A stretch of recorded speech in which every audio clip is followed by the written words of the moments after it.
ადგილმდებარეობა ყველაზე დიდი აეროპორტი კანადაში, დრო 80-იანი წლების ბოლო და 90-იანების დასაწყისი. წლების განმავლობაში გრძელდებოდა ქურდობა ყოველგვარი მტკიცებულების გარეშე, რაც დამნაშავეებს გამოავლენდა. მოთხოვნა: დაჯექი, მოიმზადე პოპკორნი, გაიკეთე ყურსასმენები. ქალბატონებო და ბატონებო, აფრენისთვის მზად ვართ. პირსონის აეროპორტი, კანადის ყველაზე დიდი საერთაშორისო აეროპორტი ტორონტოში. აეროპორტს აქვს ყველაზე დიდი ტვირთის ტერმინალები. ის იღებს ტვირთს მთელი მსოფლიოდან. მილიონობით პროდუქტი ყოველდღიურად ჩამოდის. ეს უწყვეტი პროცესია. ყველა ტვირთი ინახება დიდ ფართო საწყობში, რათა რაც შეიძლება მეტი გამოგზავნილი პროდუქტი დაედიოს. აქ ინახებოდა ყველა სახის ტვირთი, რასაც კი გაიფიქრებ. თუ კი ვინმე ოდესმე მოუვიდო და აზრად აქედან რაიმე მოეპარა, დაუყოვნებლივ დააკავებდნენ. როგორც კი საწყობიდან გამოვიდოდა მაშინვე, რადგან ობიექტს 100-ზე მეტი პოლიციელი იცავდა. თუმცა 80-იანების ბოლოს და 90-იანების დასაწყისში აეროპორტის ადმინისტრაციამ აღმოაჩინა, რომ მრავალი ძვირადღირებული ტვირთი უჩინარდებოდა. კამერები, მყარი დისკები, კომპიუტერები და სხვა ძვირადღირებული ნივთები, რომელთა ღირებულობაც ზოგჯერ $500,000 აღწევდა. პოლიციამ მაშინვე შექმნა სპეციალური ჯგუფი, რათა გამოეძიებინა, როგორ ახერხებდნენ ქურდები უსაფრთხოების მკაცრი სისტემის გვერდისავლით ამხელა რაოდენობის ტვირთის მოპარვას შეუმჩნევლად. მთელი პერიმეტრი დაცული იყო, კამერები ყველგან იყო და ყველა შეუძლია დაინახოს ის, ვინც ქურდობას შეეცდება. ასევე არის დაცვაც, ისინი პირველ რიგში ამოწმებენ შენს ბეიჯს, მოქმედია თუ არა, სანამ შენს შესვლას დაუშვებენ. ცოტა დამაბნეველია, მაგრამ მიუხედავად ამ ყველა მიღებული ზომისა, ტვირთი წლების განმავლობაში მაინც უჩინარდებოდა. და პოლიციის გამოძიება სრულიად უშედეგო იყო. სამართალდამცავებმა მთელი ძალით სცადეს ამ დანაშაულის შეჩერება, მაგრამ საბოლოოდ ეს მცდელობა უშედეგოდ დასრულდა. გამოძიება ძალიან გართულდა სხვადასხვა მიზეზის გამო, განსაკუთრებით კი იმიტომ, რომ აეროპორტის ადმინისტრაცია გვიან ამჩნევდა დაკარგულ ტვირთს. როგორც უკვე ვთქვით, ობიექტი იმდენად დიდი იყო, რომ ვერავინ ამჩნევდა რა უჩინარდებოდა. ყოველდღიურად უამრავი ტვირთი შედიოდა და გამოდიოდა. კარგად დალაგებული ტვირთის აღმოჩენა უზარმაზარ ძალისხმევას მოითხოვდა. ამას ემატებოდა ისიც, რომ ეს 90-იანები იყო, ინვენტარიზაციის ციფრული სისტემა არ არსებობდა. მთელი პროცესი ჰგავდა ნემსის ძებნას თივის დიდ ზვინში. შესაბამისად, პოლიციასაც ძალიან დაგვიანებით ატყობინებდნენ, რაც დამატებით ართულებდა საქმეს. პოლიციის თქმით, ზარს შემთხვევიდან მხოლოდ 1 კვირის შემდეგ იღებდნენ. დაგვიანება იმას ნიშნავდა, რომ ადგილზე დარჩენილი მტკიცებულებები უკვე გამქრალი იყო. პოლიციას არ ჰქონდა არც კვალი და არც რაიმე დასაყრდენი, გარდა საწყობის თანამშრომლებისა. თუმცა მათგანაც ვერაფერი მიიღეს, რადგან ისინი ძალიან ფრთხილად და გამოზომილად პასუხობდნენ კითხვებს. ეს მუშები ერთმანეთს ოჯახივით უყურებდნენ, ეს ერთგვარი ბანდა იყო. ისინი ძალიან კარგად იცნობდნენ ერთმანეთს, რადგან წლები ერთად მუშაობდნენ, რაც იმას ნიშნავდა, რომ პოლიცია მათ რიგებში ვერ შეაღწევდა. ქურდობა წლები გრძელდებოდა და პოლიცია თავს უძლურად გრძნობდა. ბოლოს სამართალდამცავებმა დაასკვნეს, რომ აეროპორტში მოქმედებდა ორგანიზებული დანაშაულებრივი დაჯგუფება, რომელიც ქურდობაზე იყო პასუხისმგებელი. მათი აზრით, ასეთი ოპერაციები დიდ დროს და ძალისხმევას მოითხოვდა. ქურდებს აუცილებლად უნდა სცოდნოდათ ტვირთის მოძრაობის ყველა დეტალი. მათ აუცილებლად ყავდათ ნაცნობები დაცვაში, ზედამხედველებს შორის, მენეჯერებში და მძღოლებში. შესაბამისად, ყველა ეს ფაქტორი აძლიერებდა რწმენას, რომ ქურდობას აეროპორტის თანამშრომლების დიდი ჯგუფი აწყობდა. თუმცა პოლიცია ცდებოდა. ბოლოს გაირკვა, რომ მთელი ამ წლების განმავლობაში მიმდინარე ქურდობები მხოლოდ და მხოლოდ ერთმა ადამიანმა ჩაიდინა და ის არც დირექტორი, არც ზედამხედველი, არც აეროპორტის შიდა სისტემის კარგად მცოდნე არ ყოფილა. ქურდობა ჩაიდინა უბრალოდ სატვირთოს მძღოლმა, რომელმაც მოახერხა დაცვის გვერდის ავლა.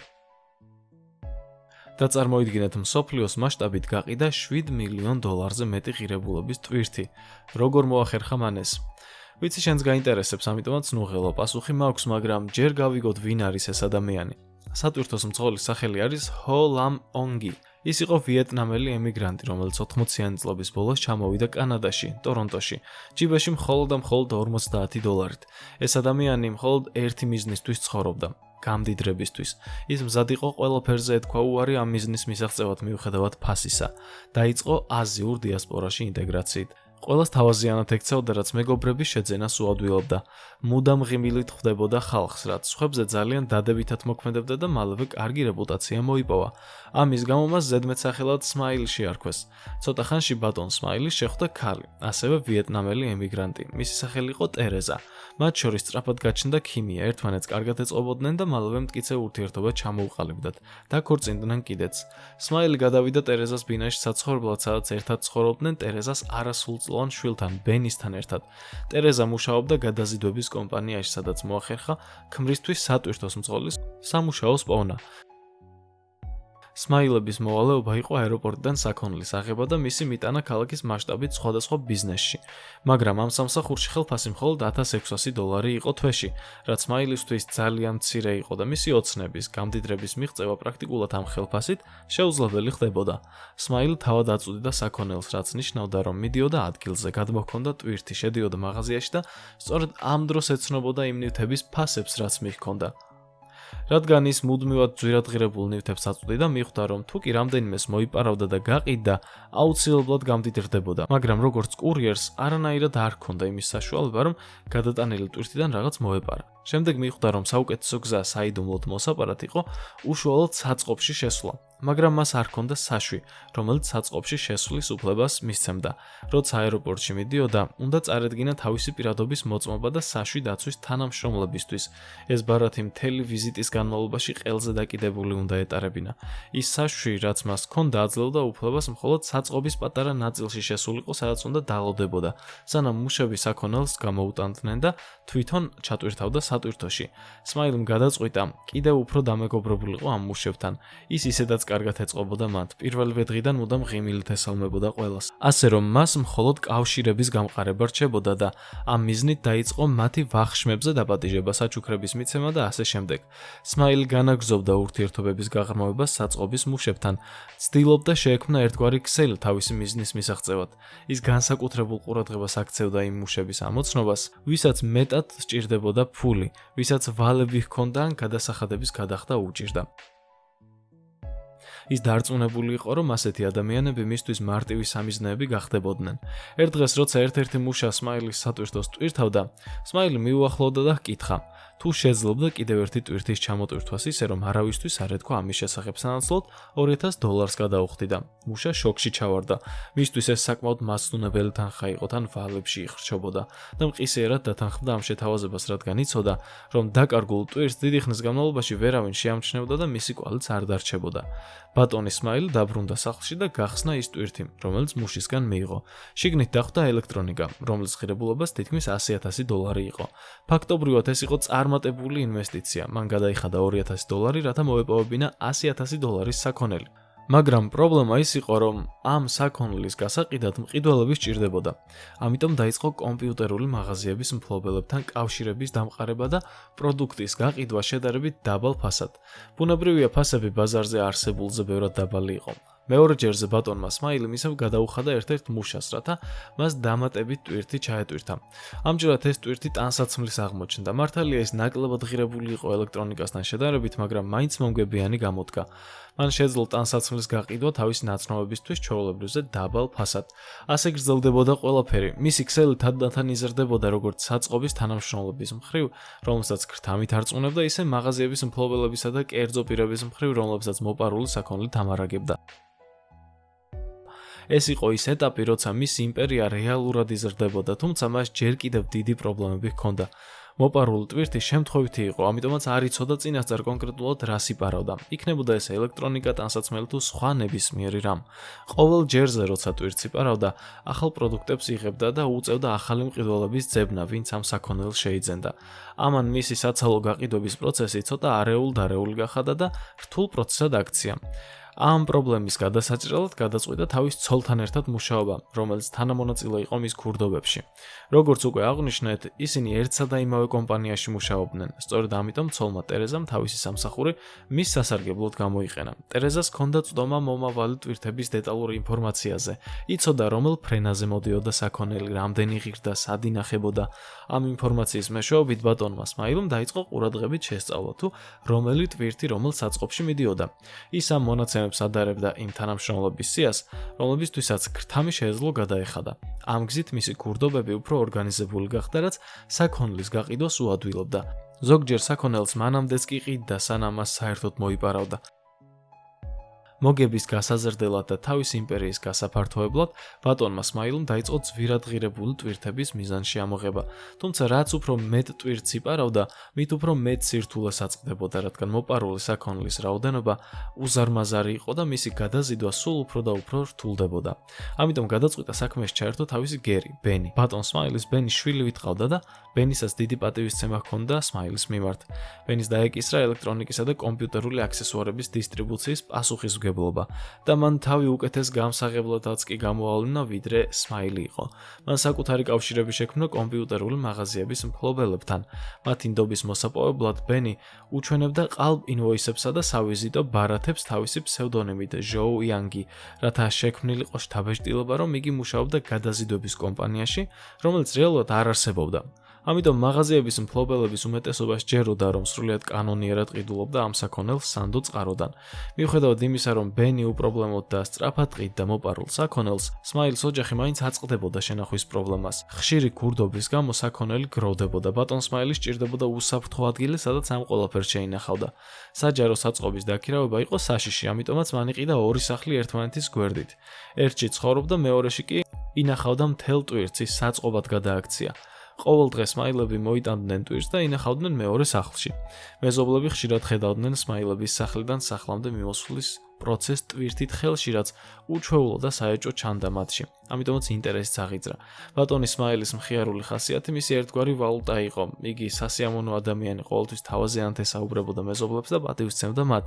ისინი შესაბამისად მას ხშირად საჩუქრებსაც უგზავნიდა. ასეთი მოპყრობა ადამიანების მიმართ აშორებდა მას ყოველგვარ ეჭვს. თუნდაც ვინმეს ეკითხა თუ რატომ ჰქონდა სახლში ამდენი საქონელი, უბრალოდ უპასუხებდა, რომ გადაზიდვების სფეროში მუშაობდა და ზოგჯერ სახლს საწყობად იყენებდა. მისი იმპერია თანდათან იზრდებოდა, ისე როგორც მისი დისტრიბუციის პრობლემები. მას უკვე მოთხოვნა მიწოდების პრობლემა ჰქონდა. ყიდველები იყვნენ ნაკლებად, რადგან ძალიან ხშირად ხდებოდა ქურდობა, ამიტომაც ყველაფერი მისი სახლის საწყობში ჭარბად იყო. საბედნიეროდ 90-იანი წლების ბოლოს დაიწყო ინტერნეტის რევოლუცია. გაჩნდა უამრავი ვებგვერდი, მათ შორის eBay, საიტი, სადაც ნებისმიერ ადამიანს შეეძლო ეყიდა ან გაეყიდა ყველაფერი მსოფლიოს ნებისმიერი წერტილიდან, საიდენტიფიკაციო მონაცემების გარეშე, ასევე ანგარიშებისა და მისამართების გარეშეც კი. არ ჰქონდა მნიშვნელობა, როგორ ან საიდან იყო მიღებული ტვირთი. მთავარია მყიდველს მიეღო ის, რაც დაპირებული ჰქონდა და კმაყოფილი დარჩენილიყო. ბატონმა სმაილიმ მშვენივრად გამოიყენა ეს შესაძლებლობა. დაიწყო მოპარული საქონლის გაყიდვა eBay-ზე. იმ ფასებით, რომლითაც ის ყიდდა, შეკვეთები მოედინებოდა არა მხოლოდ კანადიდან, არამედ მთელი მსოფლიოდან. სმაილები საკუთარი სახლიდან, ანუ საწყობიდან ამზადებდნენ შეკვეთებსა და გზავნილებს, რაც გაყიდვის პროცესს უფრო სწრაფს, მარტივს და მომგებიანს ხდიდა. eBay-ის მეშვეობით სმაილებმა 19,000-ზე მეტი ნივთის გაყიდვა შეძლეს, რაც კიდევ უფრო ზრდიდა მათ სიმდიდრეს. ამ ყველაფერმა სმაილებს საშუალება მისცა, რომ თავიანთი იმპერია 13 წლის განმავლობაში განევითარებინათ და აქტიურად შეენარჩუნებინათ. ეს დაუჯერებელია. ქურდობა 10 წელზე მეტხანს გრძელდებოდა, ისე რომ ვერც პოლიციამ და ვერც აეროპორტის ადმინისტრაციამ ვერაფერი გაიგო. ბატონი სმაილი თვლიდა, რომ საწყობის მუშები მისი ოპერაციის მთავარი ბერკეტები იყვნენ. ამიტომაც ყველაფერს აკეთებდა იმისთვის, რომ ისინი კმაყოფილი დარჩენილიყვნენ. აძლევდა უამრავ საჩუქარს, უხდიდა გადასახადებს, ეხმარებოდა საჭიროების დროს, ან უბრალოდ აძლევდა ქრთამს. ამ გზით ის უზრუნველყოფდა, რომ ეს მუშები მის და მიერთგულები დარჩენილიყვნენ და მისი ოპერაცია უწყვეტად გაგრძელებულიყო. 13 წელზე მეტხანს გამოძიება ამ საქმეში ჩიხში იყო შესული, მიუხედავად იმისა, რომ პოლიციამ ძალისხმევა გააორმაგა და აგენტებიც კი შეგზავნა.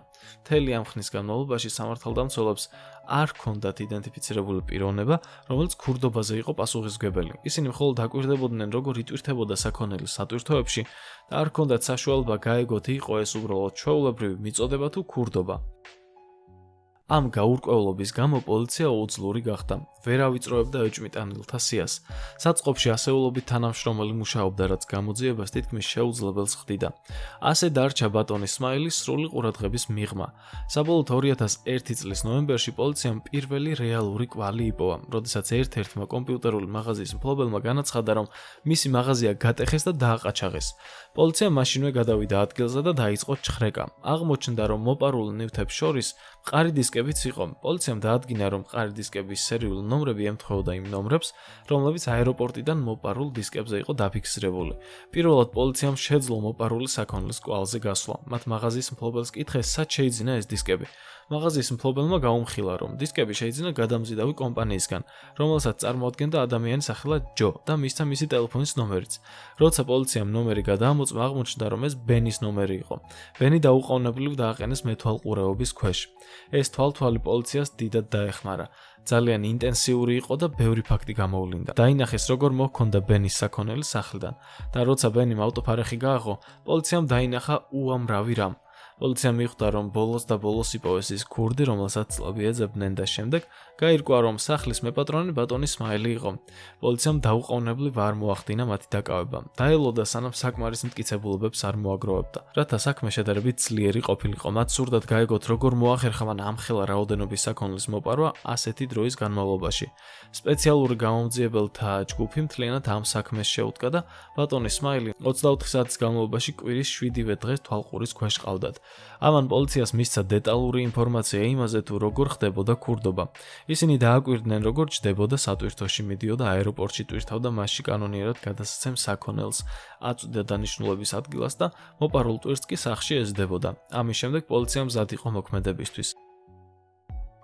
2001 წლის 13 დეკემბერს ისინი შეიჭრნენ სმაილის სახლში და მთელი ოჯახი დააკავეს.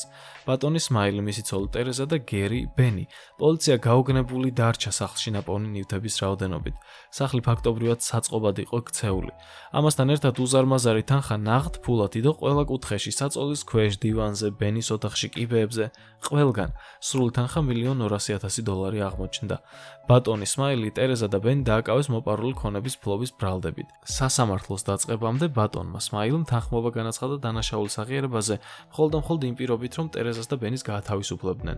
მისი თანამშრომლობისა და აღიარების გამო, რომ მთლიანად ის იყო ოპერაციის ორგანიზატორი და იმის ფონზე, რომ მან დააბრუნა $6,000,000-ზე მეტი თანხა და ქონება, პოლიცია დათანხმდა გარიგებას. შედეგად ბატონ სმაილის სასჯელი შეუმცირეს და ის მხოლოდ 2 წელიწადს მოიხდიდა ციხეში. აი ასე, 13 წლიანი ქურდობა დასრულდა 2001 წლის 13 დეკემბერს. თუ კი მოგეწონა ეს საინტერესო ისტორია, მაშინ აუცილებლად დაალაიქე ეს ვიდეო. არ დაგავიწყდეს არხის გამოწერა და ზარის ხილაკის გააქტიურებაც. მე შემდეგ ვიდეომდე გემშვიდობებით, რომელიც ძალიან მალე დაიდება. დროებით.